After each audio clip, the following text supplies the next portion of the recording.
Isa sa may turing ngayon na future ng Philippine boxing na talagang handang gulatin ang mundo gamit ang kanyang kakaibang lakas na suntok sa pakikipaglaban. Kung saan may turing ito na malakas pa kay John Riel Casimero.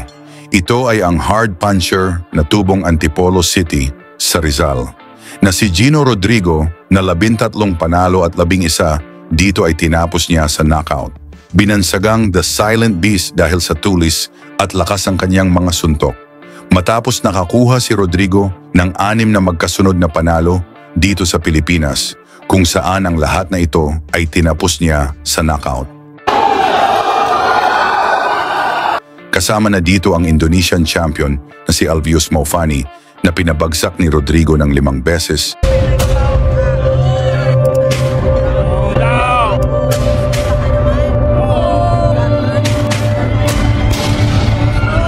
Na mabangis pa ito sa pinagagawa ni Cuadro Alas. Nabigyan ito agad ng pagkakataong lumaban sa Amerika kontra sa knockout artist na si Elvis Rodriguez na may kartadang 15 panalo at 13 knockouts. Nabiguman ang ating Pinoy sa pamamagitan ng desisyon sa laban na naganap sa James L. Knight Center sa Miami. Tila ba nagustuhan ng mga Amerikano ang kanyang performance?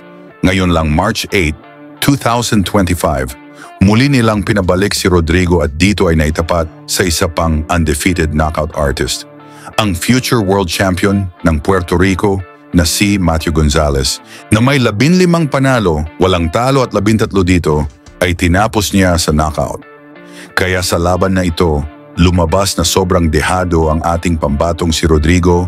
Halika mga boxing fans, panoorin natin kung paano ginulantang ng ating Pinoy ang Amerika nang pinabagsak niya sa isang suntok si Gonzalez.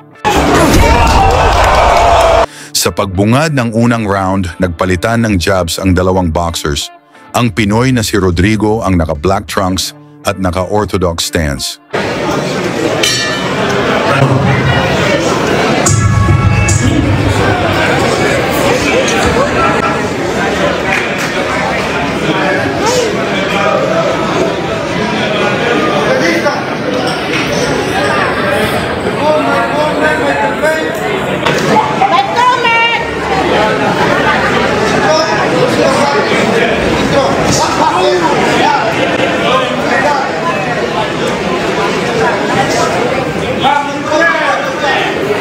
Nagabang ang mga American fans sa pagbagsak ng ating Pinoy.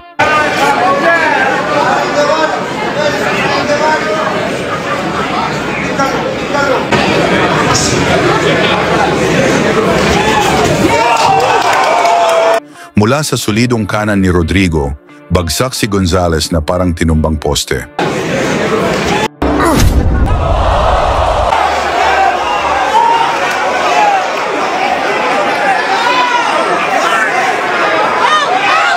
Nagawa pa nitong tumayo, ngunit inawat na ng referee ang laban upang hindi na lalong mapahamak pa ang kanilang pambato.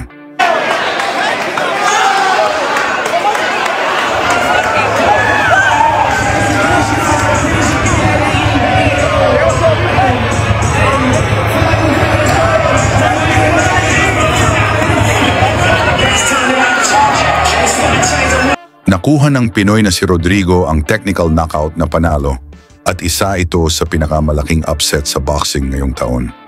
Sa inyo namang palagay, sa pinakita ni Rodrigo, may chance kaya itong mag-world champion? Pag-usapan na lang natin yan sa baba at isama nyo na rin ang inyong lugar upang malaman natin saan na umabot ang bidyong ito.